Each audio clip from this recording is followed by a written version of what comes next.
హైదరాబాద్లో అక్కినేని నాగార్జునకి ఊహించని పరిణామం ఎదురైంది. అక్రమ కట్టడాలను కూల్చివేయడంతో దూకుడిని ప్రదర్శిస్తున్న హైడ్రా మాదాపూర్లోని నాగార్జునకి చెందిన ఎన్ కన్వెన్షన్ సెంటర్ను కూల్చివేసింది.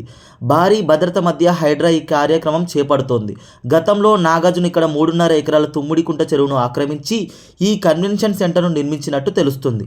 అక్రమ కట్టడాలపై ఉక్కుపాదం మోపిన సీఎం రేవంత్ రెడ్డి నాగార్జునతో మంచి సాన్నిహిత్యం ఉన్నప్పటికీ కూడా ఏమాత్రం వివక్ష చూపకుండా ఈ కట్టడాన్ని హైడ్రాతో కలిసి కూల్చివేసేలా చేశాడు. రేవంత్ రెడ్డి ముఖ్యమంత్రి అయిన వెంటనే సతీ సమేతంగా అమలతో కలిసి ఆయన వద్దకు వెళ్ళి శుభాకాంక్షలు తెలియజేశాడు నాగార్జున.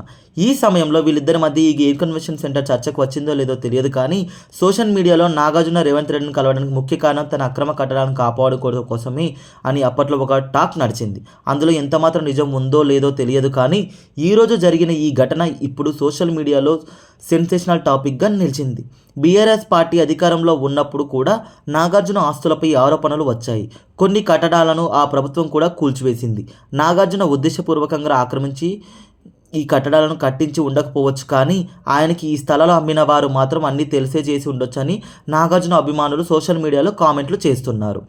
ఇక అక్కినేని నాగార్జున ప్రస్తుత కెరీర్ విషయానికి వస్తే త్వరలోని ఆయన స్టార్ మా ఛానల్లో టెలికాస్ట్ కాబోతున్న బిగ్ బాస్ సీజన్ 8 రియాలిటీ షోకి వ్యాఖ్యాతగా వ్యవహరించబోతున్నాడు. ఇప్పటికే ఈ సీజన్ సంబంధించిన ప్రోమోలు విడుదలయ్యాయి. సెప్టెంబర్ 1వ తారీఖు నుండి ఈ రియాలిటీ షో ప్రారంభం కాబోతుంది. ఇక సినిమాల విషయానికి వస్తే ప్రస్తుతం ఆయన మార్కెట్ బాగా పడిపోయింది. ఆఫీసర్ చిత్రం నుండి వరుసగా డిజాస్టర్స్ ఫ్లాప్స్ రావడం, ఆ ఫ్లాప్ చిత్రాలు కనీసం 10 కోట్ల రూపాయల షేర్ వసూళ్లను కూడా రాబట్టలేకపోవడం అభిమానులకు తీవ్రమైన నిరాశ కలిగించాయి. అయితే ఈ ఏడాది సంక్రాంతి కానుకగా విడుదలైన బంగారాజు చిత్రం సూపర్ హిట్ అయ్యింది, కానీ నాగార్జున రేంజ్ వసూలు మాత్రం రాబట్టలేకపోయింది. ప్రస్తుతం ఆయన దర్శకుడు శేఖర్ కమ్ముల దర్శకత్వంలో కుబేర్ అనే చిత్రం చేస్తున్నాడు. ఈ చిత్రంలో ధనుష్ కూడా మరో హీరోగా నటిస్తుండగా రష్మిక హీరోయిన్గా నటిస్తుంది.